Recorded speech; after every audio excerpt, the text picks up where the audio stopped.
Associate professor institute of management and commerce की हूँ। मैं as a resource person channel based counselling at Swayam Prabha DTH channel में आज बीईसीसी 101 सूक्ष्म अर्थशास्त्र के परिचय के बारे में आपको जानकारी देने के लिए यहाँ उपस्थित हुई हूँ। आज हम सूक्ष्म अर्थशास्त्र के परिचय के बारे में जानेंगे। यह परिचय में आगे बढ़ने से पहले सर्वप्रथम हम अर्थशास्त्र के बारे में समझेंगे। अर्थशास्त्र क्या है, उन्हें किन किन भागों में विभाजित किया गया और अलग अलग जो अर्थशास्त्र के बारे में विषय के अध्ययन के बारे में जानकारी दी गई, उसके बारे में हम यहाँ विस्तृत रूप में डिस्कस करेंगे।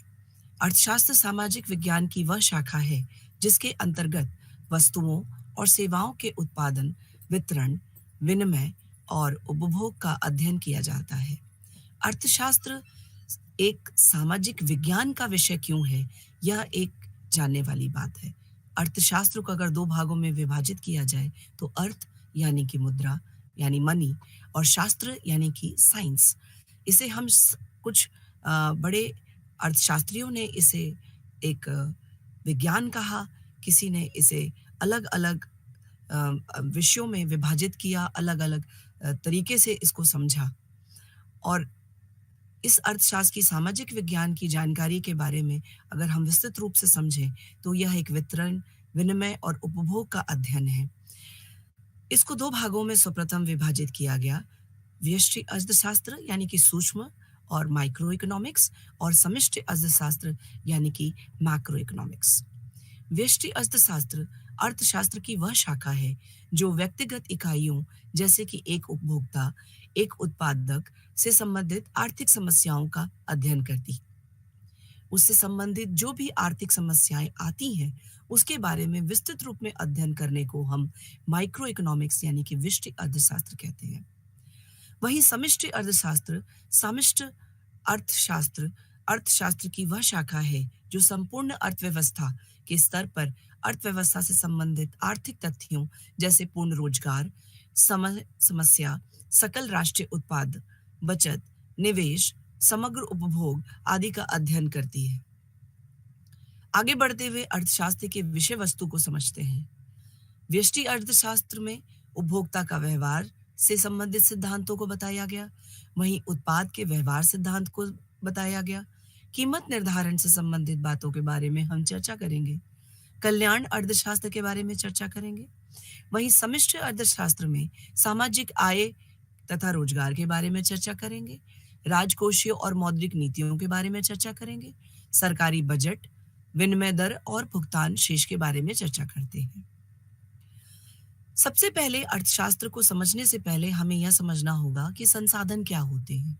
संसाधन यानी कि रिसोर्सेज, इसके बारे में कई अभिप्राय दिए गए। यह उन वस्तुओं और सेवाओं से है जिनका उपयोग अन्य वस्तुओं और सेवाओं के उत्पादन के लिए किया जाता है, जैसे भूमि, श्रम, पूंजी, उद्यम, संगठन इत्यादि। संसाधन को समझना इसलिए भी आवश्यक है क्योंकि अर्थशास्त्र की पूरी परिपाटी संसाधन से ही संबंधित होती है। संसाधन को कौन कौन से वो कारक हैं जो असर डालते हैं, किन वस्तुओं और सेवाओं से के उत्पादन में जिन चीजों की आवश्यकता होती है उन्हें उत्पादन के कारक भी कहते हैं। तो उत्पादन के कारण, जो किसी वस्तुओं की सेवा के उत्पादन में जिन चीजों की आवश्यकता होती है उन्हें उत्पादन के कारण भी कहते हैं। वो उत्पादन के मूलभूत कारक तीन हैं: भूमि, श्रम, पूंजी। भूमि यानी लैंड, श्रम यानी लेबर, पूंजी यानी कैपिटल। अब इन संसाधनों की विशेषता क्या है? आखिर इन संसाधनों की विशेषता के रूप में एक प्रकाश डालते हुए यह समझते हैं कि संसाधन चूंकि दुर्लभ होते हैं, उनके प्रयोग को हम समय समय पर इस तरीके से इंगित करेंगे कि संसाधन दुर्लभ क्यों होते हैं, उनको किस तरह से इस्तेमाल किया जाए तथा संसाधनों का वैकल्पिक प्रयोग क्या होता है। आखिर किस तरीके से वैकल्पिक प्रयोग करके हम अर्थशास्त्र की संपूर्ण परिपाटी को समझ सकते हैं। संसाधन क्या है? प्रमुख रूप से अगर देखें तो संसाधन का अभिप्राय उन वस्तुओं और सेवाओं से है जिनका उपयोग अन्य वस्तुओं और सेवाओं के उत्पादन के लिए किया जाता है, जैसे कि श्रम, भूमि, पूंजी इत्यादि। संसाधन की विशेषता क्या है? संसाधन दुर्लभ होते हैं, जैसा कि हमने देखा। संसाधनों का वैकल्पिक प्रयोग होता है। जीवन के स्तर को प्रभावित करने वाले ये मूलभूत 3 कारण जो संसाधनों से संबंधित होते हैं वो ये हैं। जैसे कि व्यक्ति की आय, जो कि संसाधनों को के कारणों पर असर डालती है। स्वास्थ्य सेवाओं की उपलब्धता तथा शिक्षा की उपलब्धता, ये 3 जीवन के स्तर को प्रभावित करने वाले कारक हैं। किसी भी आधुनिक अर्थव्यवस्था में सबसे महत्वपूर्ण संसाधन सामान्यतः उनका मानव संसाधन होता है, यानी कि ह्यूमन रिसोर्सेज। यहाँ मान्यता यह है कि अर्थव्यवस्था में जितनी अच्छी गुणवत्ता वाले संसाधन होंगे, उतनी ही अधिक और बेहतर गुणवत्ता की वस्तुओं और सेवाओं की उपलब्धता होगी और जीवन यापन का स्तर उतना ही ऊंचा होगा। किसी भी अर्थव्यवस्था में संसाधन सीमित होते हैं और आवश्यकताएं असीमित होती हैं।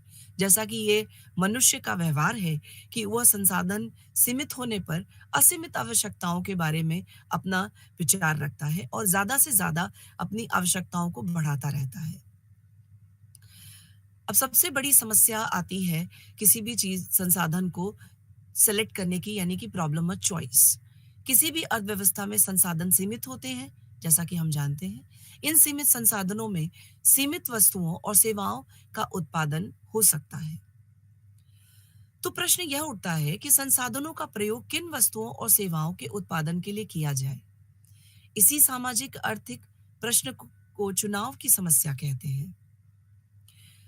यह चुनाव की समस्या बहुत ही गहन और मुश्किल समस्या है, क्योंकि चुनाव की समस्या पूरे अर्थशास्त्र को आप कह सकते हैं कि डिफाइन करती है और उस अर्थशास्त्र को बताती है।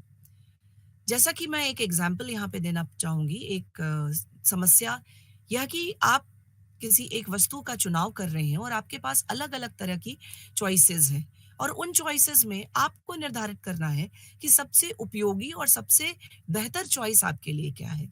चूंकि संसाधन सीमित है, तो आपको उस सीमित दायरे में ही रह करके अपने चुनाव को तय करना होगा।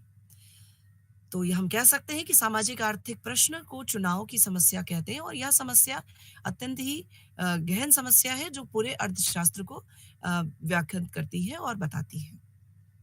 सीमित संसाधनों के अनेक वैकल्पिक उपयोग हैं, इसलिए प्रत्येक सामाजिक और चुनाव की समस्या खड़ी हो जाती है कि हम किसको चुने। हमारे पास विकल्प ज्यादा है और हम किस किस चुनाव को किस तरीके से आप कह सकते हैं कि चुने, यह हमारे लिए बहुत ही गहन समस्या के रूप में हमारे सामने आती है। अब इन अर्थव्यवस्था की केंद्रीय समस्याओं के बारे में जाने तो सबसे बड़ी केंद्रीय समस्या होती है वह क्या क्या बनना चाहिए। क्या बनना चाहिए, किन वस्तुओं का, तो क्या क्या बनने में किन किन वस्तुओं का उत्पादन किया जाए, ये एक बहुत बड़ी समस्या है और बहुत बड़ा प्रश्न है। किन मात्रा में उत्पादन किया जाए, यह क्या क्या बनना चाहिए एक सेंट्रल प्रॉब्लम के रूप में अर्थशास्त्र के सामने आती है, व्यवस्था के सामने आती है। कैसे बनना चाहिए, श्रम गहन तकनीकी के द्वारा बनना चाहिए, ये पूंजी प्रधान तकनीकी के द्वारा बनना चाहिए। इसको हम आगे के जितने भी हमारे सेशंस होंगे, यूनिट्स होंगे, उसमें अलग अलग रूप में पढ़ेंगे। पूंजी प्रधान तकनीकी एक बहुत इम्पॉर्टेंट तकनीकी है और श्रम गहन तकनीकी भी एक इम्पॉर्टेंट तकनीकी है, लेकिन यह जो व्यवस्था की बहुत बड़ी समस्या है कि हमारा जो प्रोडक्ट है, हमारी जो उत्पाद है, वह किस तरह से बनना चाहिए, किस तकनीकी के द्वारा बनना चाहिए, ये भी एक समस्याओं में शामिल है।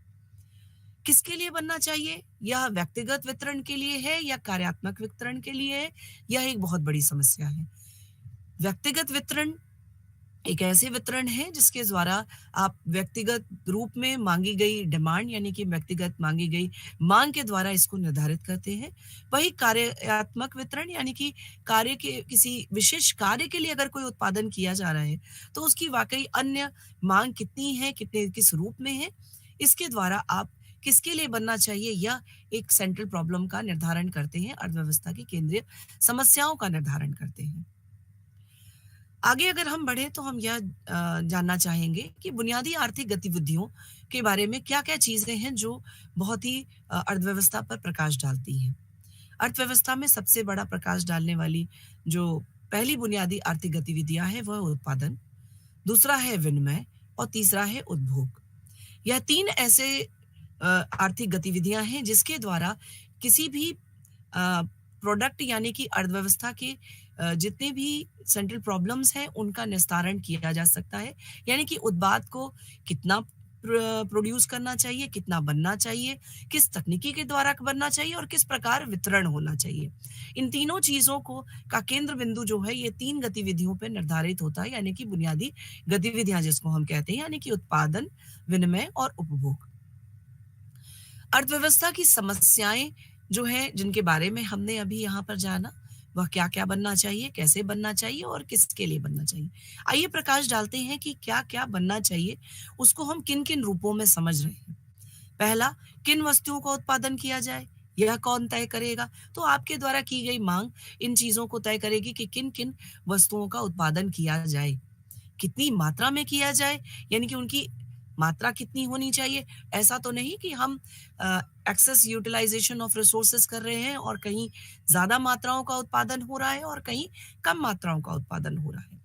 यह एक गहन प्रश्न है और एक गहन समस्या है, जिसके लिए अर्थव्यवस्था के तमाम अर्थशास्त्रियों ने इस पे अपने-अपने नए-नए विचार दिए हैं, नए-नए विचारों को इंगित किया कि किन वस्तुओं का उत्पादन करना चाहिए, या आज के युग में कंपनियां एक ये बहुत ही गहन अध्ययन है जिसके तहत ये एनालिसिस करती हैं या फाइंड करती हैं कि किस तरह से किन वस्तुओं का उत्पादन किया जाए और समय-समय पर उससे होने वाली समस्याओं को दूर करने के लिए R&D यानी रिसर्च एंड डेवलपमेंट भी करती हैं। किस मात्रा में किए जाने चाहिए, तो उसके लिए एक बहुत ही अहम तकनीक है जिसको हम डिमांड फोरकास्टिंग कहते हैं, जिसको हम आगे पढ़ेंगे और इसके द्वारा हम किन मात्राओं में उत्पाद होना चाहिए, क्यों होना चाहिए, उसकी अलग-अलग एनालिसिस के द्वारा इसके बारे में जानेंगे। कैसे बनना चाहिए? श्रम गहन तकनीकी एक तकनीक होती है और पूंजी प्रधान तकनीक होती है, जैसा कि मैंने इसके पहले भी आपको बताया। श्रम गहन तकनीक एक ऐसी तकनीक है जिसके द्वारा श्रम के द्वारा, यानी कि जिसमें लेबर लगते हैं, तो उसको हम अंग्रेजी में लेबर इंटेंसिव भी कहते हैं, उसको कैपिटल इंटेंसिव कहते हैं। कितने श्रम का उपयोग किया जाएगा और कितनी पूंजी का उपयोग किया जाएगा, एक अहम प्रश्न है आज के युग में आपके कारखानों के ऊपर और कारीगरों के ऊपर, और आप कह सकते हैं अर्थव्यवस्था की समस्या है ये एक, कि इसको किस तकनीकी के द्वारा अच्छे से अच्छे उचित मूल्य पर और कम लागत पर बनाया जा सकता है। किसके लिए बनना चाहिए, या व्यक्तित्व विस्तारण वितरण के लिए बनना है या कार्यात्मक वितरण है, इसके बारे में हम पहले भी समझ चुके हैं कि किसके लिए बनना है। यह एक अहम प्रश्न है, अर्थव्यवस्था की एक समस्या है। या व्यक्तिगत डिमांड के द्वारा या व्यक्तिगत मांग के द्वारा ऊर्जित समस्याओं को का निस्तारण है, या फिर कार्यात्मक किसी वितरण की समस्याओं का निवारण किया जा रहा है। आगे बढ़ते हुए हम केंद्रीय योजनाबद्ध व्यवस्था अर्थव्यवस्था के बारे में, यानी कि सेंट्रल प्लान इकोनॉमी के बारे में समझेंगे। ये वे अर्थव्यवस्थाएं हैं जहां आर्थिक क्रियाओं यानी कि उपभोग, उत्पादन, निवेश और विनिमय पर सरकार अथवा किसी केंद्रीय सत्ता के संपूर्ण नियंत्रण होता है। यहाँ आर्थिक निर्णय सामाजिक कल्याण को ध्यान में रख के लिया जाता है, यानी कि यह अर्थव्यवस्था की सेंट्रल प्लानिंग यानी केंद्रीय योजनाबद्ध अर्थव्यवस्था का एक अभिन्न अंग है, जिसका निर्णय सामाजिक कल्याण के ध्यान में रख के लिया जाता है।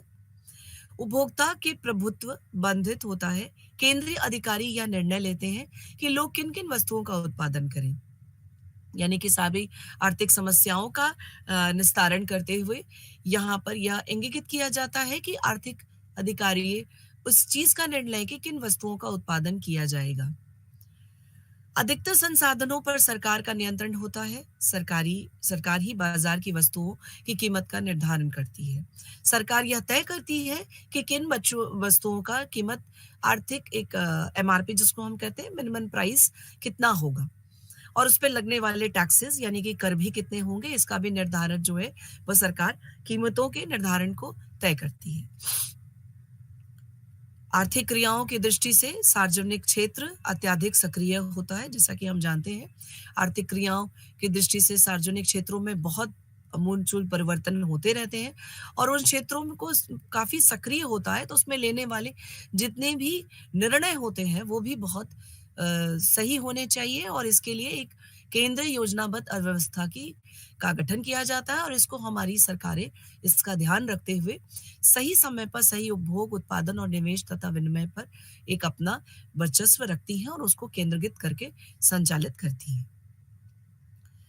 अब हम आगे बढ़ते हुए तमाम तरह की अर्थव्यवस्थाओं के बारे में जानेंगे।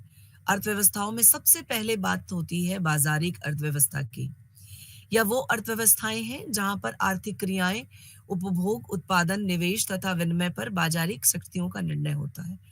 यहाँ पर किसी भी केंद्रीय शक्ति यानी प्लान्ड अर्थव्यवस्था के द्वारा निर्णय नहीं किया जाता है। बाजार में होने वाले परिवर्तन बहुत ही फ्लक्चुएटिव होते हैं, बहुत ही तुरंत तुरंत के होते हैं, बहुत त्वरित चीजें बदलाव बहुत जल्दी होता है और बहुत सेंसिटिव होते हैं। और इनमें होने वाले उपभोग, उत्पादन और निवेश विनिमय के बारे में जितनी भी क्रियाएं हैं, आर्थिक क्रियाएं हैं, उनमें परिवर्तन भी बहुत जल्दी जल्दी होता है। आर्थिक निर्णय लाभ को अधिकतम करने के लिए, उद्देश्य के लिए उपभोक्ताओं का प्रभुत्व होता है और उपभोक्ता अपनी मदद, अपनी पसंद के अनुसार वस्तुएं खरीदता है। उपभोक्ता पर किसी भी केंद्र, किसी भी सरकार, किसी भी उसका वर्चस्व नहीं होता है और वो अपनी मनपसंद ही वस्तुएं खरीदता है। हम किसी भी तरीके से उपभोक्ता को नियंत्रित नहीं कर सकते क्योंकि इसमें आर्थिक क्रियाओं में बाजारी शक्तियों का नियंत्रण होता है। अधिकतर संसाधन पर जनता का निर्णय होता है, नियंत्रण होता है। वस्तुओं और सेवाओं की कीमत बाजार द्वारा ही निर्धारित होती है। इसमें किसी भी केंद्र या किसी भी सरकारी तंत्र द्वारा निर्धारित नहीं किया जाता है कि वस्तु का प्राइस या उसके क्वांटिटी का प्रोडक्शन इतना ही होगा। निजी क्षेत्र में सक्रिय एवं समर्थशाली होता है। निजी क्षेत्र काफी एक्टिव होता है यहाँ पे और वह काफी समर्थ भी होता है। बाजार की परिभाषा क्या है? सबसे पहले हमको बाजार के बारे में समझने की आवश्यकता है। बाजार क्या है? बाजार का अर्थ उस स्थान से लगाया जाता है, जैसे अमूमन आप कहीं भी मार्केट में जाते हैं, हम उसी को बाजार के रूप में लेते हैं, जहां पर भौतिक रूप में उपस्थित क्रेता द्वारा वस्तुओं को खरीदा जाता है और विक्रेता द्वारा बेचा जाता है। जहां पे बाई और सेल का प्रोसेस होता है, उसको हम बाजार का रूप और बाजार कहते हैं। हालांकि भौतिक रूप से खरीदने और बेचने वालों की उपस्थिति अनिवार्य नहीं होती है। ऐसा जरूरी नहीं है कि भौतिक रूप से लोग वहां पहुंचे और रहें। उदाहरण के लिए शेयर बाजार को आप ले सकते हैं और आज के युग में चूंकि हमारी युवा से लेकर के जितनी भी जनता है वो डिजिटल मार्केटिंग यानी कि ऑनलाइन शॉपिंग और इन सारी चीजों का बहुत बहुत लाभ उठा रही है, तो बाजार को हम किसी एक ऐसी जगह की परिकल्पना नहीं कर सकते जहां पर स्वयं रूप से, भौतिक रूप से उपस्थित क्रेता द्वारा वस्तुओं को खरीदा जाए और बेचा जाए।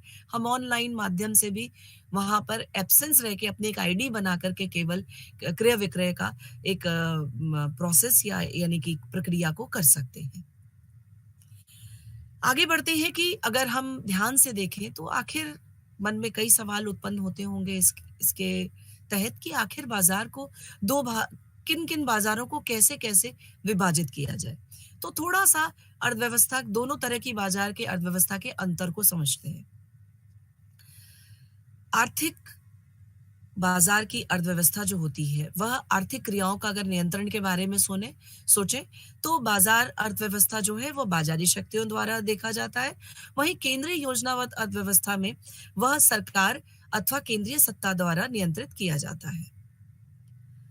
आर्थिक निर्णय का अगर उद्देश्य के रूप में अगर हम देखें, अगर उसको आधार बनाएं और समझें, तो वह दो भागों में अंतर किया जा सकता है। अगर हम बाजारिक अर्थव्यवस्था के बारे में बात कर रहे हैं तो वहां लाभ को अधिकतम करना होता है, यानी कि purely profit based market economy होती है वहां पे।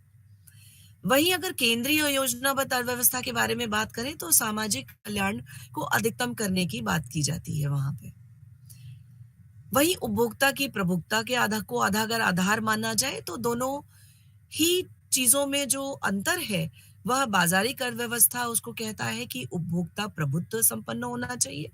वही केंद्रीय योजनाबद्ध अर्थव्यवस्था कहती है कि वो उपभोक्ता की प्रभुत्ता बाधित होनी चाहिए, वहां पर किसी केंद्रीय सत्ता का प्रभुत्व होना चाहिए। संसाधनों की अगर बात करें, संसाधनों के नियंत्रण की अगर बात करें तो जनता का नियंत्रण होता है। वहीं सरकार का नियंत्रण होता है अगर योजनाबद्ध अर्थव्यवस्था के बारे में बात करें। वहाँ पूरा-पूरा प्रभुत्व जो होता है वो सरकार के नियंत्रण में होता है, सरकार उसको इंगित करके समझती है। वस्तु की कीमत निर्धारण के बारे को अगर आधार बना करके हम दोनों के अंतर को अगर समझना चाहेंगे, तो वह बाजारिक अर्थव्यवस्था के रूप में अगर देखें तो वह बाजार करता है। वस्तुओं का संपूर्ण कीमत का निर्धारण बाजार करता है। उसमें किसी भी बाहरी शक्ति का प्रभाव नहीं होता है। वही केंद्रीयबद्ध योजना अर्थव्यवस्था के बारे में बात करें यानी सेंट्रल प्लान इकोनॉमी को समझे, उसके अंतर के रूप को समझे तो वस्तुओं का कीमत निर्धारण केवल सरकार करती है। उसमें लगने वाले कर का भी निर्धारण सरकार करती है और पूर्ण नियंत्रण सरकार का ही होता है। तो अगर सही मायनों में बाजारी शक्तियों को हमने अगर दोनों तरीकों से आधार को अगर अंतर को अलग-अलग तरीके से समझा, तो बाजारी शक्ति जो होती है वह बाजार के रूप के द्वारा ही निर्धारित होती है। वह सिर्फ लाभ पर केंद्रित करती है। वह उपभोक्ता प्रभुत्व संपन्न होती है। अगर उपभोक्ता ने चाहा तो उसमें होने वाले बदलाव में बदलाव किया जा सकता है। इसमें जनता का पूरी तरह से नियंत्रण होता है और बाजार ही इसमें कीमत का निर्धारण करता है। तो अर्थव्यवस्था की इस योजना, इस व्यवस्था, इस मार्केट इकोनॉमी के स्ट्रक्चर को हम आगे चल करके अलग अलग देशों में आप कह सकते हैं होने वाली इकोनॉमी संचालित करने वाली इकोनॉमी की शक्तियों के बारे में जब जानकारी करेंगे तो इसको बाजारी अर्थव्यवस्था और केंद्रीय अर्थव्यवस्था का एक विचार फिर वहां पर आएगा। वही सेंट्रल प्लान इकोनॉमी यानी केंद्रीय योजनाबद्ध अर्थव्यवस्था जो है वो केंद्रीय सरकार और सरकार द्वारा ही केंद्रित की जाती है। वहां में सामाजिक कल्याण को अधिकतम करने की बात की जाती है। वहां पर उपभोक्ता बाधित होता है, वह वो सब निर्णय नहीं ले सकता, उसका निर्णय एक केंद्र सरकार ही करती है। सरकार का नियंत्रण ही होता है और सरकार ही करती है इसका नियंत्रण और सरकार ही इस नियंत्रण को समझती है। सरकार द्वारा ही टैक्स और दूसरे होने वाले कीमत वस्तु की कीमत में निर्धारण ये सारी ही इंगित प्रश्न जितने भी हैं वह सरकार द्वारा ही केंद्रित किए जाते हैं। अगर हम आगे बढ़े तो बाजार के प्रकार कितने होते हैं? बाजार के अर्थव्यवस्था के हिसाब से दोनों अंतरों को हमने देखा। अब बाजार के प्रकार के बारे में थोड़ी-सी रोशनी डालते हैं। स्थानीय बाजार क्या होती है? प्रादेशिक बाजार क्या होता है? और अंतर्राष्ट्रीय बाजार। 3 भागों में बाजार के प्रकार को बाँटा गया है और जिसके द्वारा एक अर्थव्यवस्था संचालित होती है। स्थानीय बाजार यानी लोकल मार्केट जिसके बारे में आप जानते हैं और समय-समय पर आप अपने विनिमय के लिए, अपने परचेज़ के लिए वहाँ जाते हैं और स्थानीय बाजार का एक दृश्य आपके परिपाटी में और आपके मन में आ गया होगा। प्रादेशिक बाजार जो है वो एक प्रदेश की बाजार के बारे में हम इंगित करते हैं या प्रदेश वाला संचालित किसी भी स्टेट की बाजार के को आप इसके रूप में आपने देखा होगा। अलग-अलग जगह पे प्रादेशिक बाजार का रूप आता है। वही अंतर्राष्ट्रीय बाजार यानी कि इंटरनेशनल मार्केट जिसको हम समझते हैं और अंतर्राष्ट्रीय बाजार में भी एक अलग तरीके से संचालित होता है। हर देश की अपनी एक अलग अर्थव्यवस्था होती है और उनके अलग तरह की अर्थव्यवस्था का संचालन होता है और उनके सबके जो बाजार हैं वो प्रादेशिक बाजार और अंतर्राष्ट्रीय बाजार और स्थानीय बाजार के समझने का उनके द्वारा निर्देशित उनके द्वारा अर्थव्यवस्था के संचालन करने वाले केंद्रीय सत्ता को समझ अलग-अलग तरीके से समझा जा सकता है। अब हम तीसरी तरह की अर्थव्यवस्था की अगर बात करें तो वो है मिश्रित अर्थव्यवस्था। इसके पहले हमने मार्केट इकोनॉमी में और प्लान्ड इकोनॉमी के बारे में बात करी, केंद्रीय इकोनॉमी के बारे में बात करी। वहीं अब मिश्रित अर्थव्यवस्था के बारे में बात करेंगे जहाँ दोनों ही अर्थव्यवस्थाओं का मिश्रण किया जाता है। दोनों शक्तियों का निर्माण होता है, नियंत्रित होता है और वो सरकार द्वारा नियमित किया जाता है कि सरकार भी उसमें उतनी ही भागीदारी दिखाती है जितना कि एक बाजार और बाहरी शक्तियां और बाजारी शक्तियां उसका निर्धारण करती हैं। आर्थिक निर्णय और सामाजिक कल्याण को भी ध्यान में रखा जाता है, अधिकतम लाभ को भी ध्यान में रखा जाता है और दोनों उद्देश्यों को ध्यान में रख करके सरकार अपनी आर्थिक आप कह सकते हैं अर्थव्यवस्था का संचालन करती है, इस मिश्रित अर्थव्यवस्था का संचालन करती है। उपभोक्ता प्रभुत्व संपन्न होता है यहाँ, परंतु कहीं न कहीं ये भी ध्यान में रखना होता है कि सार्वजनिक वितरण प्रणाली द्वारा सरकार आवश्यक वस्तुओं का उपभोक्ताओं के की पूर्ति को सुनिश्चित करवाती है। हालाँकि उपभोक्ता अपनी चीज़ों को बाज़ार से केंद्रित कर सकता है, वहाँ पे निर्णय होने वाली शक्तियों के द्वारा क्रियान्वित होता है, लेकिन फिर भी सरकार द्वारा जो बेसिक नेसेसिटी की वस्तुएँ हैं, यानी कि जो रोज़मर्रा की चीज़ें हैं, जैसे कि खाद्य सामग्री हो गई और बाकी जो भी उपभोक्ता की आवश्यक वस्तु हों, उनकी पूर्ति को सुनिश्चित करना कराना सरकार का काम होता है मिश्रित अर्थव्यवस्था में। अगर हम संसाधनों की बात करें तो जनता तथा सरकार दोनों के द्वारा निर्णित किया जाता है, क्योंकि कीमत बाजार द्वारा ही निर्धारित की जाती है। पर सरकार आवश्यक वस्तुओं का नियंत्रण और नियमित स्वयं करती है, क्योंकि कहीं ऐसा ना हो कि किसी किसी अर्थव्यवस्था में, जैसे कि हमारी ही अर्थव्यवस्था की का आप एक एग्जाम्पल ले सकते हैं, एक उदाहरण ले सकते हैं। वो एक मिश्रित अर्थव्यवस्था है, जहाँ पे सरकार भी है और बाकी प्राइवेट सेक्टर भी है और पब्लिक सेक्टर भी है। यहाँ पे लेकिन फिर भी सरकार जो बेसिक नेसेसिटी आइटम्स हैं, उनको नियमित करने का, नियंत्रित करने का काम स्वयं करती है।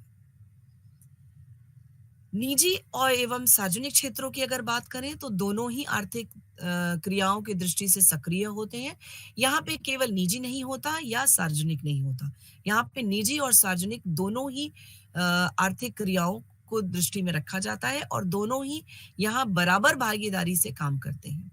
यानी कि मिक्स इकोनॉमी और मिश्रित अर्थव्यवस्था जहाँ पे पाई जाती है।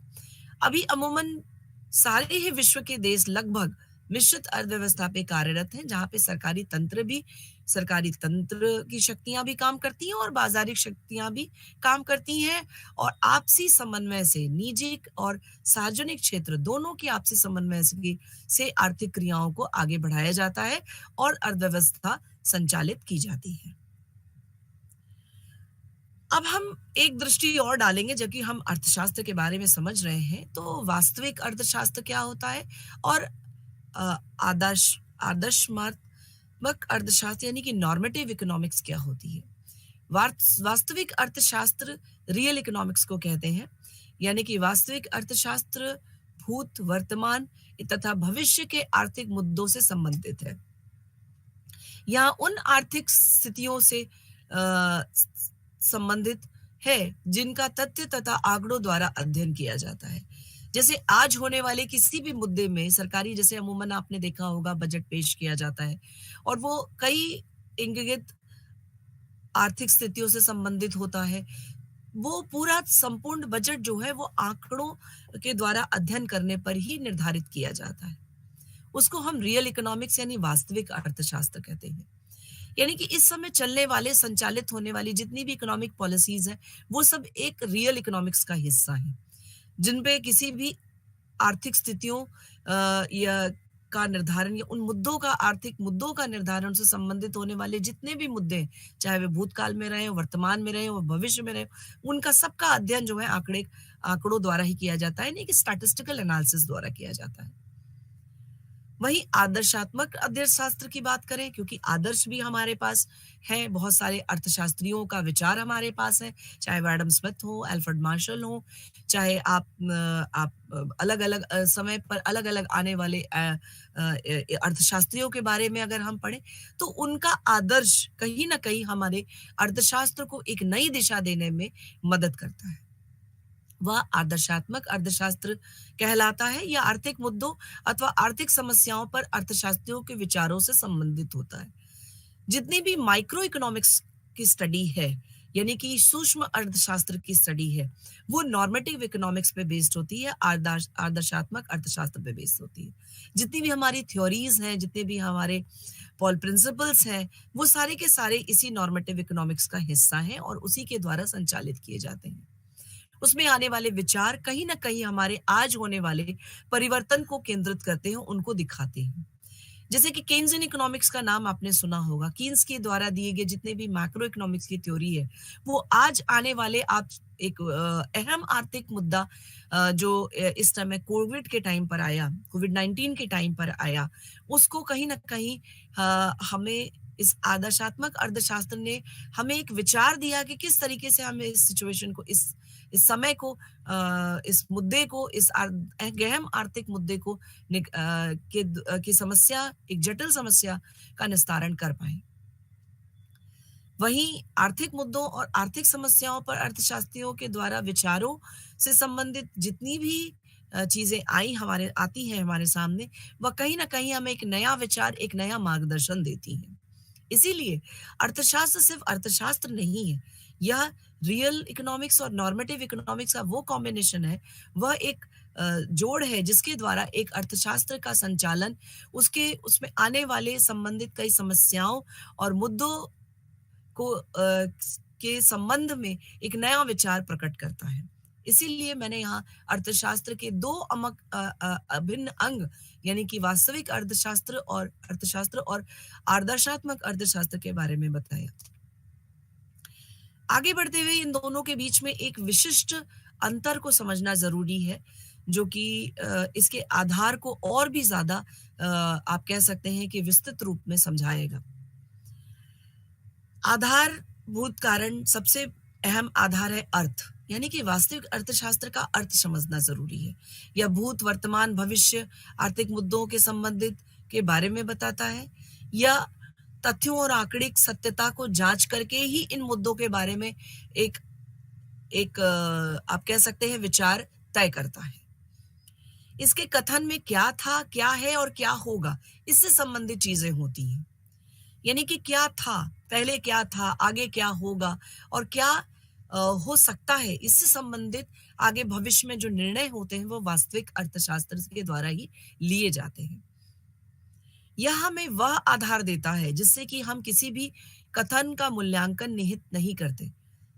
यह हमें एक विचार देता है। भारत की जैसे कि जनसंख्या 22% जनसंख्या अगर हम उदाहरण माने तो वह गरीबी रेखा के नीचे है।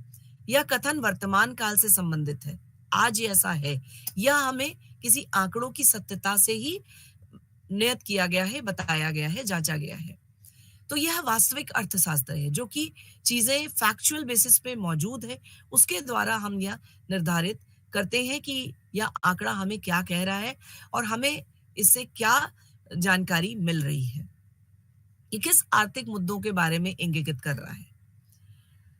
अगर वही हम आदर्शात्मक यानी कि नॉर्मेटिव इकोनॉमिक्स के बारे में बात करें तो यह आर्थिक मुद्दों और आर्थिक समस्याओं पर अर्थशास्त्रियों ने क्या विचार दिया, इसके बारे में बात करेंगे। गरीबी के बारे में आपके अर्थशास्त्रियों ने क्या कहा, एडम स्मिथ ने क्या कहा अपने विचारों में, वेल्थ के बारे में क्या कहा क्योंकि वो फादर ऑफ इकोनॉमिक्स हैं थे, और एल्फ्रेड मार्शल में किस तरीके से यूटिलिटी के बारे में कहा। ये सारे आर्थिक मुद्दे हैं और उनसे पे आने वाली समस्याओं के बारे में जब हम विचार करेंगे तो वो मुद्दे जो है वो हमें आदर्शात्मक अर्थशास्त्र यानी कि नॉर्मेटिव इकोनॉमिक्स के द्वारा पता चलता है। वही यह किसी सत्यता को नहीं जांच सकता है कि इसमें इस कथन में कितनी सत्य बात है। वेल्थ के बारे में अगर एडम स्मिथ ने कहा तो वह कितना सत्य है, नहीं है। अल्फ्रेड मार्शल ने अगर यूटिलिटी के बारे में कहा, उसके बारे में उन्होंने थ्योरी दी तो वह कितना सत्य है। वेलफेयर के बारे में अगर बॉमल ने अगर थ्योरी दी तो उसने कितना सत्य कहा। किस कथन के बारे में क्या होना चाहिए, किसके कथन में क्या होना चाहिए से संबंधित यह आदर्शात्मक अर्थशास्त्र बताता है। इसके कथन मूल्यांकन निहित नहीं किया जा सकता, इसको हम किसी डेटा से किसी सत्यता को विचार नहीं कर सकते, उसके बारे में इसकी सत्यता को जांच नहीं कर सकते। इट इज नॉट जजमेंटल, ये मूल्यांकन नहीं किया जा सकता कि यह कितना सत्य है, कितना गलत है, क्योंकि उतने अर्थशास्त्रियों ने अपने विचारों को किसी थ्योरी के द्वारा एनालिसिस करके अपने विचारों को यहाँ व्यक्त किया है। तो उनके आदर्श का अनुपालन करते हुए हमें अर्थशास्त्र की एक विचार संबंधी बातों के मुद्दे को हम अपनाते हैं यहाँ पे। जैसे कि एक मैं उदाहरण देना चाहूंगी कि मनरेगा में महात्मा गांधी ग्रामीण रोजगार गारंटी योजना का अधिनियम होता है। उसमें एक दिन देश में बेरोजगारी की समस्या का अंत करेगा, जो कि हम जानते हैं मनरेगा ऐसा प्रोजेक्ट है, ऐसा है। और यह किसी कथन अर्थशास्त्रियों के द्वारा विचार किया कि इससे सत्यता को जांचा नहीं जा सकता कि वाकई में मनरेगा जैसा प्रोजेक्ट जो है वो गरीबी को का विनिमय करेगा या गरीबी को खत्म करेगा या बेरोजगारी की समस्या का अंत करेगा, इसको जांचा नहीं जा सकता, बस ये ऐसी स्कीम है। तो जितनी भी स्कीम हमारी चलती है वो किसी आदर्शात्मक अर्थशास्त्र के द्वारा निकली हुई होती हैं, उनके द्वारा निकली गई समस्याओं को विचार करते हुए, तय करते हुए उन स्कीम्स को, उन योजनाओं का अधिनियम किया जाता है। यह आदर्शात्मक अर्थशास्त्र है। इसकी जांच नहीं की जा सकती, इसको एनालाइज नहीं किया जा सकता, इसके इम्पैक्ट फैक्टर को जज नहीं किया जा सकता कि कितना मनरेगा एक प्रोजेक्ट है जो कि इम्पैक्ट डाल रहा है, वाकई इम्पैक्ट डाल रहा है बेरोजगारी की समस्या को अंत करने में। जैसा कि अभी आप लोग सब जानते हैं कि रिसेंटली सरकार ने बहुत सारी ऐसी योजनाएं चलाई हैं, बहुत सारे ऐसे आप कह सकते हैं कि बजट में जैसे कि सरकार ने अभी-अभी नए-नए विचार दिए कि हम स्टार्टअप्स को या नए-नए जितने भी स्टार्टअप्स हो रहे हैं उनको हम प्रमोट करेंगे, विमेन स्टार्टअप्स को प्रमोट करेंगे। इससे हमारी बेरोजगारी दूर होगी क्योंकि रोजगार नहीं है उतने, तो हम बेरोजगारी को दूर करने के लिए स्टार्टअप्स को एकीकृत करेंगे और स्टार्टअप्स के बारे में सोचेंगे। यह अर्थशास्त्र जो है वो आदर्शात्मक अर्थशास्त्र के द्वारा लिया जाएगा। इसको हम टेस्ट नहीं कर सकते कि आखिर स्टार्टअप्स जो हैं वो कितना इम्पैक्ट डाल रहे हैं बेरोजगारी को कम करने के लिए, बेरोजगारी की समस्या को कम करने के लिए। तो इस तरीके से हमने अभी समझा कि अर्थशास्त्र के आधार पे दो वास्तविक और आदर्शात्मक अर्थशास्त्र किस तरह से है, और अर्थशास्त्र में यह एक गहन अध्ययन के रूप में लिया जाता है ताकि उसको समझा जा सके और उसके द्वारा हम अर्थशास्त्र की परिपाटी को, उसके बेस को समझ पाएंगे। क्योंकि ये इंट्रोडक्टरी लेक्चर है, पहला लेक्चर है, पहला एक सेक्शन है माइक्रो इकोनॉमिक्स, सूक्ष्म अर्थशास्त्र के बारे में, तो अर्थशास्त्र के विभिन्न अंग और उनके आधार को समझना बहुत जरूरी है।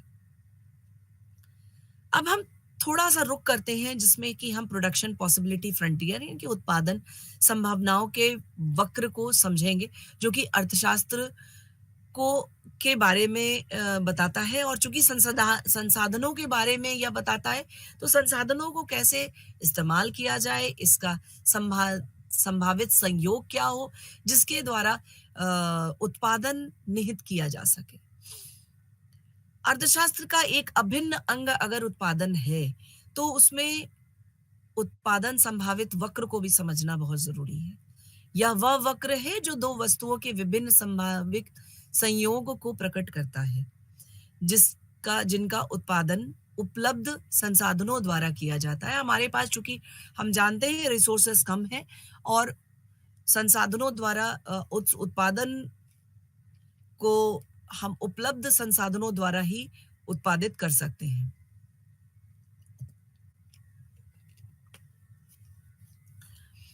उत्पादन संभावना वक्र की संरचना इसलिए की गई ताकि हम उत्पादन उतना ही करें जितनी आवश्यकता है, और उत्पादन की संभावना वक्र को समझना इसलिए जरूरी है क्योंकि इन संभावित संयोगों को तय कर सकते हैं कि किन दो वस्तुओं के द्वारा, किन दो वस्तुओं में अगर हमें तय करना हो तो किसका उत्पादन कितना किया जाए।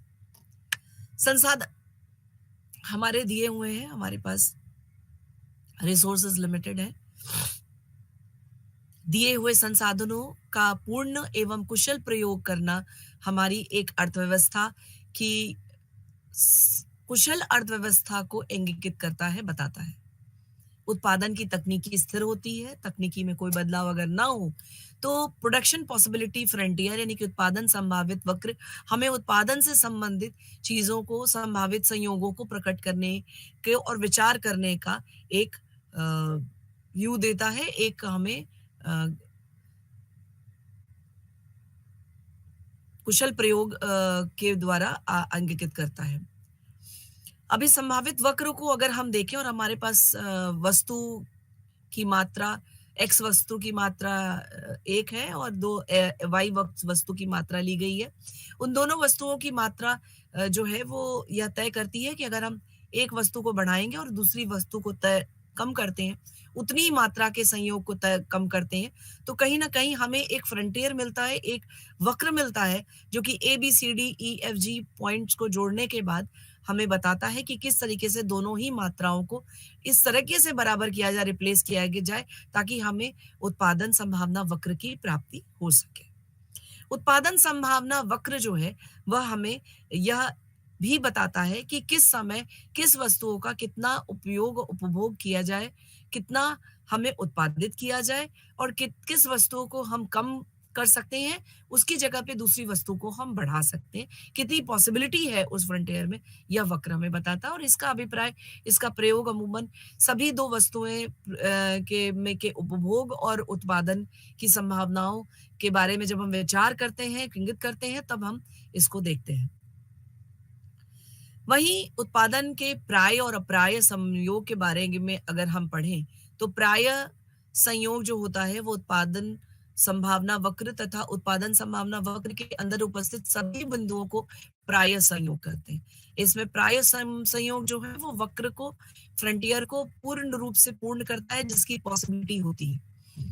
अप्राय संयोग जो होता है वो उत्पादन संभावना वक्र के बाहर उपस्थित बिंदु बिंदु है, जो कि अप्राय संयोग किए जाते हैं, वो पॉसिबिलिटी फ्रंटियर को नहीं तय करते। जैसे आई जे के जो अगर आप ग्राफ बनाएंगे तो उसमें आपको ये केंद्रित कर कर मिलेगा।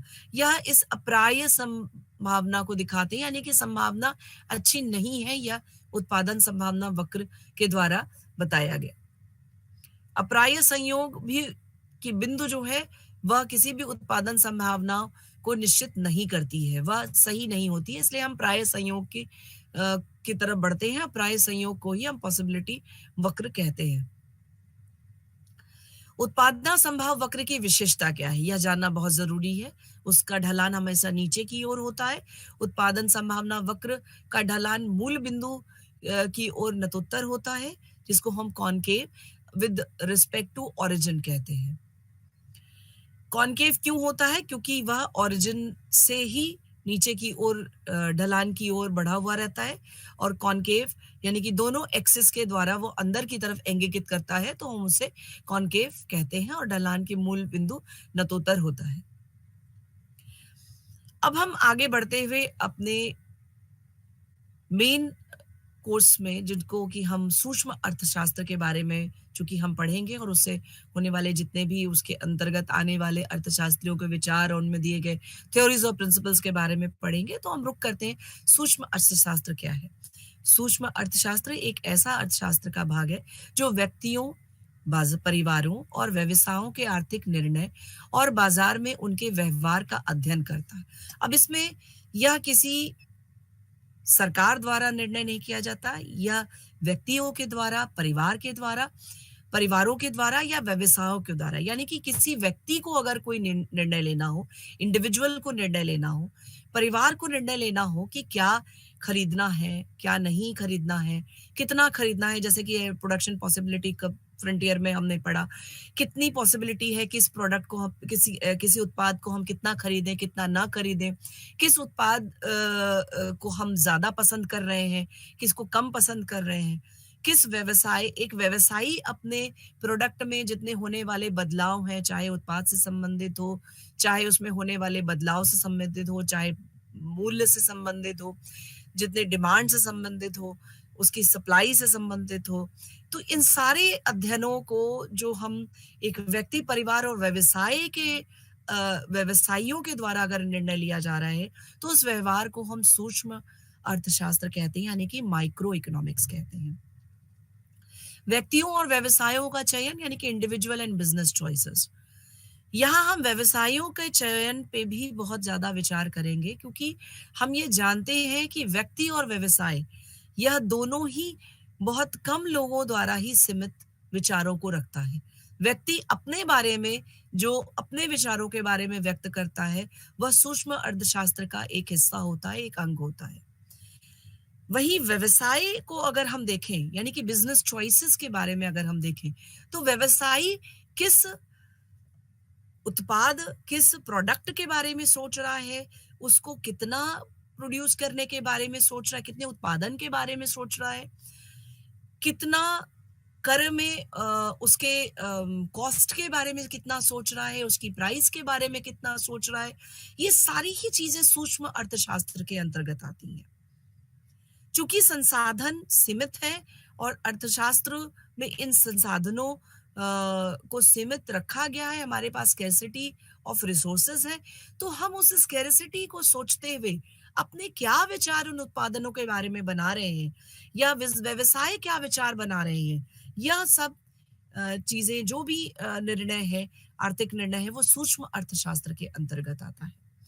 बहुत सारी थ्योरीज का अध्ययन हम इसके अंतर्गत करेंगे, डिमांड सप्लाई के बारे में पढ़ेंगे, इसमें हम कॉस्ट के बारे में पढ़ेंगे, प्रोडक्टिविटी के बारे में पढ़ेंगे, प्रोडक्शन फंक्शन के बारे में पढ़ेंगे, और अन्य अन्य बहुत सारे संसाधनों के बारे में पढ़ेंगे जिसके द्वारा यह चयन किया जाता है। तो यह सूक्ष्म अर्थशास्त्र है। वह अक्सर हम अपॉर्चुनिटी कॉस्ट के बारे में पढ़ेंगे इसमें। तो अवसर लागत क्या होती है? जैसे कि अवसर लागत, एक अवसर का लाभ उठाने के लिए दूसरे अवसर की हानि को हम अवसर लागत कहते हैं। अपॉर्चुनिटी कॉस्ट, जिसको हम प्रोडक्शन पॉसिबिलिटी फ्रंटियर के जरिए मैंने अभी अभी आपको बताया। उदाहरण लें अगर अवसर लागत के बारे में, तो एक व्यक्ति को मान लीजिए 20,000, 15,000 और 25,000 की नौकरी पाने का अवसर मिला है और वो एक समझदार व्यक्ति है, तो वह दूसरे सबसे अच्छे विकल्प यानी कि 20,000 की नौकरी को उसे छोड़ना पड़ेगा और 25,000 की नौकरी को पाने के लिए अवसर लागत की ओर बढ़ना होगा। वस्तु एक की कुल अवसर लागत से अभिप्राय वस्तु एक की उत्पाद में होने वाली कुल हानि से है, जो दूसरे दिए हुए संसाधनों के वस्तु एक और वस्तु दो में स्थानांतरित करने पर होती है। यानी कि दोनों में जो वस्तु हम कॉम्प्रोमाइज कर रहे हैं और दूसरे वस्तु को बढ़ा रहे हैं, उनमें होने वाले आपस में जो भी स्थानांतरण है, उसको हम अवसर लागत यानी कि अपॉर्चुनिटी कॉस्ट या अपॉर्चुनिटी प्रोडक्ट के बारे को के द्वारा समझते हैं। सीमांत अवसर लागत क्या होती है, यानी कि मार्जिनल अपॉर्चुनिटी कॉस्ट क्या होती है, से अभिप्राय यह है कि वस्तु दो के द्वारा अतिरिक्त उत्पादन कितना होगा। एक और इकाई अगर उत्पादित की गई तो उसके द्वारा होने वाली जो लागत है, उससे होने वाले जो फायदा है, वह इकाई जो है वो सीमांत अवसर लागत को बताती है। जब कुछ संसाधनों को एक अवसर लागत से अन्य अवसर लागत, एक वस्तु से दूसरे वस्तु में स्थानांतरित किया जाता है, उसे हम मार्जिनल अपॉर्चुनिटी कॉस्ट यानी कि सीमांत अवसर लागत कहते हैं। इसको हम बहुत विस्तृत रूप से कॉस्ट जब हम पढ़ेंगे, कॉस्ट के बारे में जब हम पढ़ेंगे तो वहां पे समझेंगे। सीमांत अवसर लागत जो है वह अगर हम उसका निर्धारित करें तो वो वस्तु ए के उत्पादन में होने वाली हानि और वस्तु दो के उत्पादन में होने वाले लाभ के द्वारा निर्धारित की जाती है। वहीं हम सूक्ष्म अर्थशास्त्र में मांग और आपूर्ति के बारे में पढ़ेंगे। तो मुख्य अवधारणाएं हैं जिसके द्वारा सूक्ष्म अर्थशास्त्र पूरा पूरा आप कह सकते हैं इंगित किया जाता है, समझा जाता है। मांग यानी कि जब हम किसी वस्तु की कीमत कम होती है और तो उसकी मांग बढ़ जाती है, यह डिमांड कहलाती है। मांग में कहीं ना कहीं अवधारणा है, मांग की अवधारणा में डिमांड कर्व यानी कि मांग का वक्र है, जिसके बारे में हम मांग की जितनी भी अवधारणाएं पढ़ेंगे वहां पर इसको समझेंगे और वो कैसे सूक्ष्म अर्थशास्त्र में एक निर्णायक मुख्य रूप के सामने आता है, इसके बारे में हम वहां समझेंगे। आपूर्ति यानी कि सप्लाई, कीमत बढ़ने पर वस्तु की आपूर्ति बढ़ती है। आपूर्ति वक्र क्या होता है, ये सारी चीजें हम सप्लाई यानी कि आपूर्ति के अंतर्गत समझेंगे। यह मुख्य अवधारणाएं हैं। मांग और आपूर्ति को संतुलित कैसे किया जाए, इसके बारे में भी हम समझेंगे। वैसे सूक्ष्म रूप में समझा जाए तो सूक्ष्म अर्थशास्त्र में मांग और आपूर्ति का मिलन कब होता है, जब बाजार हमारा संतुलित होता है, जहां मांग और आपूर्ति बराबर होते हैं। वही मूल्य का निर्धारण, प्राइसिंग के बारे में हम पढ़ेंगे सूक्ष्म अर्थशास्त्र में, जहां पर यदि मांग बढ़ती है तो आपूर्ति कम होती है तो कीमतें बढ़ती हैं। यदि आपूर्ति कम होती है और मांग बढ़ती है तो कहीं ना कहीं कीमतें घटती हैं। इन सारे निर्धारणों के बारे में, प्राइसिंग मूल्य निर्धारण के बारे में हम सूक्ष्म अर्थशास्त्र में पढ़ेंगे और उसे समझेंगे। सूक्ष्म अर्थशास्त्र में एक बहुत इंपॉर्टेंट, जिससे बहुत ही उपयोगी या चीजें है जो कि उपयोगिता, जिसको हम कहते हैं यूटिलिटी।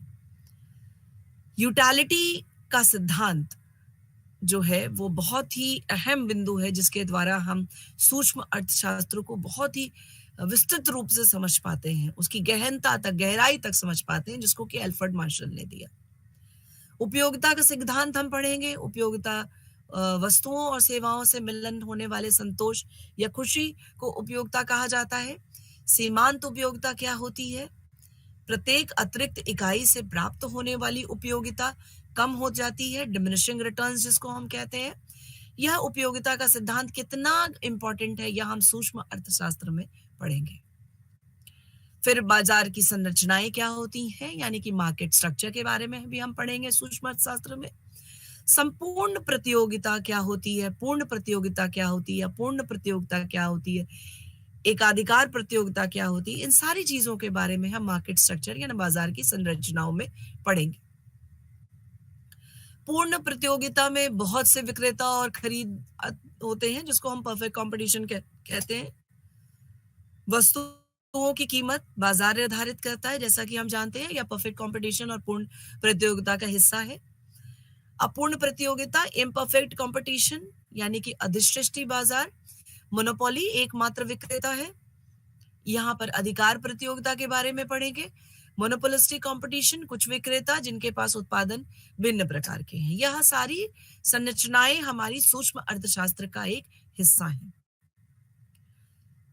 फिर हम लाभ और लागत के बारे में भी जानकारी लेंगे। लाभ कुल राजस्व और कुल लागत का हिस्सा होता है, ये हम जानते हैं।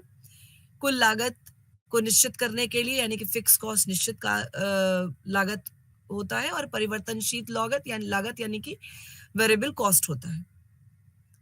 सीमांत लागत मार्जिनल कॉस्ट को कहते हैं। अतिरिक्त इकाई का उत्पादन लागत जो होता है वो सीमांत लागत कहलाता है। इसके बारे में है भी हम गहनता से, और सूक्ष्म अर्थशास्त्र का चूंकि एक अभिन्न अंग है, इसकी जानकारी हम लेंगे। उत्पादन के 4 कारक होते हैं जिसपे मैं प्रकाश डालना चाहूंगी। भूमि, श्रम, पूंजी, उत्पादकता, जिसको हम पहले भी समझ चुके हैं। थोड़ा सा उसमें प्रकाश डालते हुए हम यह समझेंगे कि इस सूक्ष्म अर्थशास्त्र का महत्व क्या है। अब सारे अर्थशास्त्र के विभिन्न अंग और उनके बारे में विचार करने के बाद, उनके स्ट्रक्चर के बारे में विचार करने के बाद, हम सूक्ष्म अर्थशास्त्र का महत्व कहीं, इसको हम पढ़ क्यों रहे हैं, इसके बारे में एक जानकारी लेते हैं। पहला, नीतिगत निर्णयों के लिए में यह मददगार होता है, यानी कि स्वयं के एक व्यक्तिगत निर्णय जब हम ले रहे हैं, हमें कौन सा उत्पादन कितने में करना है। अगर हम एक बिजनेस यूनिट है, अगर हम व्यक्ति हैं, हम परचेज कर रहे हैं, तो किसी प्रोडक्ट को हम कितने में खरीदें, कितने में हमें उसकी लागत लगानी चाहिए जिससे कि हमें फायदा हो, एक नीतिगत निर्णय है। यह नीतिगत निर्णय व्यक्ति और व्यवसाय दोनों के लिए बहुत महत्वपूर्ण होता है। तो व्यक्ति और व्यवसाय दोनों के निर्णय में मददगार होता है, यह इसका बहुत बड़ा महत्व है। अगर सूक्ष्म अर्थशास्त्र न होता तो एक व्यक्तिगत निर्णय और अ, एक एक इकोनॉमी, यानी कि एक अर्थशास्त्र, एक अर्थव्यवस्था के बारे में निर्णय को एक बराबर समझते। लेकिन सूक्ष्म अर्थशास्त्र की एक खूबी है कि हमें व्यक्तिगत निर्णय को लेने में मददगार बनाता है, हमें व्यक्तिगत निर्णय देने में यह एक सहयोग करता है। उसमें दिए गए जितने भी विचार हैं अर्थशास्त्रियों द्वारा जितनी भी थ्योरीज हैं, वह इसको बताती हैं। उपभोक्ता के व्यवहार की समझ आती है, यानी कि उपभोक्ता क्या खरीदना चाहता है, कितना खरीदना चाहता है, किस प्राइस में खरीदना चाहता है, उसकी उपयोगिता कितनी है, वह यूटिलिटी कितनी करता है, इसमें मार्जिनल यूटिलिटी कितनी हो सकती है। यह सारी चीजों के बारे में अर्थव्यवस्था में यह उपभोक्ता के व्यवहार की समझ हमको देता है सूक्ष्म अर्थशास्त्र। संसाधनों का कुशल उपयोग हमें देता है सूक्ष्म अर्थशास्त्र, यानी कि किसी भी संसाधन का हम किस कुशलता से उपयोग कर सकते हैं। जैसा कि हमने प्रोडक्शन पॉसिबिलिटी फ्रंटियर में पढ़ा कि कितना किसको उपयोग कर सकते हैं, किसको घटा सकते हैं, बढ़ा सकते हैं। तो संसाधनों का संपूर्ण, पूर्ण और अच्छा कुशल उपयोग जो है वह हमें सूक्ष्म अर्थशास्त्र के द्वारा आता है। वही व्यापारिक निर्णयों के बारे के आधार को अगर समझा जाए तो व्यापार के बड़े बड़े जो निर्णय होते हैं, किस प्रोडक्ट को कितना प्रोड्यूस करना है, कितना उत्पाद करना है, कितने में सेल करना है, कितना हमें प्रॉफिट मार्जिन है, ब्रेक इवन पॉइंट के बारे में पढ़ेंगे। ये सब हमें सूक्ष्म अर्थशास्त्र के द्वारा समझ आती है, और इसका ये एक बहुत बड़ा यह महत्व है।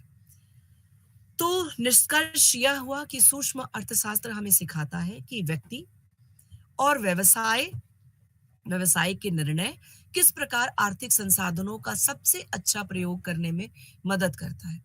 यह बाजार की गतिशीलता और कीमत निर्धारण को समझने का मुख्य साधन है। बाजार में कितनी गतिशीलता से और कीमत में किस तरीके से निर्धारण किया जाए, यह सब समझने का साधन जो है सूक्ष्म अर्थशास्त्र है।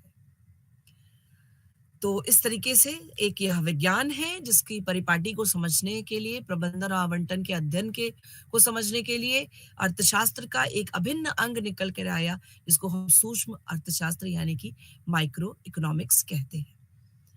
तो व्यक्तियों का निर्णय हो, व्यवसाय के निर्णय हो, ये सब आर्थिक समस्याओं को का निर्धारण करने, उसमें चयन करने और सर्वोत्तम संसाधनों के उपयोग करने को हम सूक्ष्म अर्थशास्त्र कहते हैं। तो इस अर्थशास्त्र के 3 अंग जो अहम प्रश्न बाद में अंत में भी मैं यही कहना चाहूँगी, क्या उत्पादित करना है, कैसे उत्पादित करना है, किसके लिए उत्पादित करना है, ये सारी समस्याओं का जो जवाब है, वो सूक्ष्म अर्थशास्त्र के अध्ययन के द्वारा ही निर्णय किया जा सकता है, उस सूक्ष्म अर्थशास्त्र के द्वारा ही समझा जा सकता है। तो आर्थिक गतिविधियां हमारे यहाँ बहुत तेजी से चल रही हैं और संसाधनों का आवंटन बहुत जरूरी है, संसाधन दुर्लभ है, कुशलता पूर्वक प्रयोग किया जाए, इसलिए हम सूक्ष्म अर्थशास्त्र को पढ़ रहे हैं, उसकी महत्ता इसीलिए है। आगे बढ़ते हुए हम इसमें बहुत सारे अन्य इसके विभाजन को पढ़ेंगे, जैसे कि डिस्ट्रीब्यूशन, वितरण के बारे में पढ़ेंगे, वितरण और वस्तुओं और सेवाओं के बारे में पढ़ते हैं। यह भी इसकी महत्ता है, जो मूल्य के निर्धारण में हमको एक विचार देती है, आपूर्ति श्रृंखला के बारे में विचार देती है, उपभोक्ताओं के बारे में विचार देती है कि कैसे उत्पादन जो है वो उपभोक्ता तक पहुंचना चाहिए, इसके बारे में विचार देती है। यह उपयोग क्या उपयोग किया गया है, उपभोक्ता द्वारा वस्त्रों में और सेवाओं में का उपभोग कैसे हो रहा है, कंजम्पशन कैसे हो रहा है, इसके बारे में विचार देती है सूक्ष्म अर्थशास्त्र। उपभोक्ताओं के व्यवहार कैसा होगा, उपयोग का अध्ययन जो है कंजम्पशन का अध्ययन के द्वारा हमें सूक्ष्म अर्थशास्त्र के द्वारा इसका पता चलता है, यह इसकी बहुत बड़ी खूबी है, इसकी महत्ता है। किसी वस्तु की वह मात्रा जिससे उपभोक्ता का निश्चय कीमत पर खरीदने के लिए इच्छुक हो, डिमांड सप्लाई की आपूर्ति कितनी होनी चाहिए जिससे कि एक अर्थव्यवस्था एक सचल संचालित रूप से चल सके, इसके बारे में जानकारी हमको यह देती है अर्थशास्त्र। मांग का नियम क्या होना चाहिए, कीमतें कैसे घटनी चाहिए, बढ़नी चाहिए, इसके बारे में भी जानकारी हमको देती है सूक्ष्म अर्थशास्त्र। क्या क्या निर्धारित तत्व हैं मांग के, डिटर्मिनेंट्स ऑफ डिमांड क्या क्या है, पहला जैसे कि उपभोक्ताओं की आय, वैकल्पिक वस्तुओं की कीमतें, उपभोक्ताओं की प्राथमिकताएं, यह सब हम सूक्ष्म अर्थशास्त्र के अभिन्न अंग हैं, जिसके द्वारा एक जो व्यवसायी है वह निर्णय ले पाता है कि कितनी जो है डिमांड घट सकती है, कितनी बढ़ सकती है। सप्लाई के से लेने वाले जितने भी लॉ ऑफ सप्लाई यानी आपूर्ति के जितने भी नियम हैं वो सब सूक्ष्म अर्थशास्त्र के अंदर आते हैं और उसकी यह महत्ता है कि वह इसके द्वारा निर्धारित करवाती है कि कितना सप्लाई होना चाहिए, कितनी लागत लगनी चाहिए, कितना लाभ होना चाहिए, कुल लागत कितनी होनी चाहिए, इसके बारे में जानकारी देती है। उपभोक्ताओं और उत्पादक सिद्धांत के बारे में हम पढ़ते हैं इसके अंतर्गत, कंज्यूमर्स एंड प्रोड्यूसर थ्योरी जिसको हम कहते हैं, और उपभोक्ता सिद्धांत जो है उसके उपभोक्ता के व्यवहार और प्राथमिकताओं का के अध्ययन को बताता है। सबसे अहम और सबसे इंपॉर्टेंट जो सूक्ष्म अर्थशास्त्र की महत्ता है वह उपयोगिता का अध्ययन है, जिसको कि एल्फ्रेड मार्शल ने दिया। उपयोगिता के अध्ययन के द्वारा हम यह पता कर पाते हैं कि आखिर उत्पाद कितना करना चाहिए, और वह यूटिलिटी के द्वारा दिखाई देता है। चूंकि हम जानते हैं कि अर्थव्यवस्था को लघु और दीर्घकाल में बांटा गया है, उत्पादन और लागत के संदर्भ में अल्पकाल और दीर्घकाल बहुत बड़ा असर डालती है, और कितना उत्पादन लघु काल में होना चाहिए, कितना दीर्घकाल में होना चाहिए, इन सभी चीजों के बारे में विचार जो हमें सूक्ष्म अर्थशास्त्र के द्वारा ही आते हैं।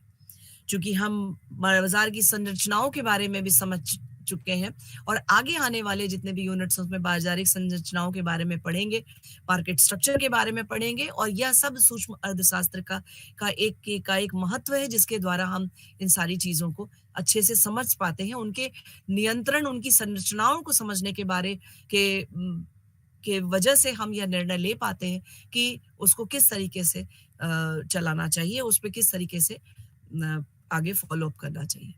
सरकार की भूमिका का हस्तक्षेप कितना होना चाहिए, इसमें हम थोड़ा सा नीचे यह पढ़ेंगे, गवर्नमेंट इंटरवेंशन कितना होना चाहिए, सरकारी हस्तक्षेप, बाजार की सरकारी हस्तक्षेप के उद्देश्य क्या क्या होते हैं, जैसे कर और सब्सिडी के द्वारा सरकार हस्तक्षेप करती है, कीमत नियंत्रण कितना होता है, नियमित और नियति कितनी होनी चाहिए, और यह सब सरकारी हस्तक्षेप किस प्रकार सूक्ष्म अर्थशास्त्र में असर डालता है, इसके बारे में भी हम अंत में ज़रूर पढ़ेंगे। अर्थशास्त्र की, लेकिन सूक्ष्म अर्थशास्त्र की कुछ लिमिटेशंस भी हैं, जिसको आप कह सकते हैं जहाँ सीमितताएँ हैं। सूक्ष्म अर्थशास्त्र हमें पूर्ण अर्थशास्त्र के बारे में जानकारी नहीं देता। एक पूर्ण इकोनॉमी के बारे में जानकारी नहीं देता। वह यह नहीं बताता कि पूर्ण इकोनॉमी किस तरह से संचालित की जाती है।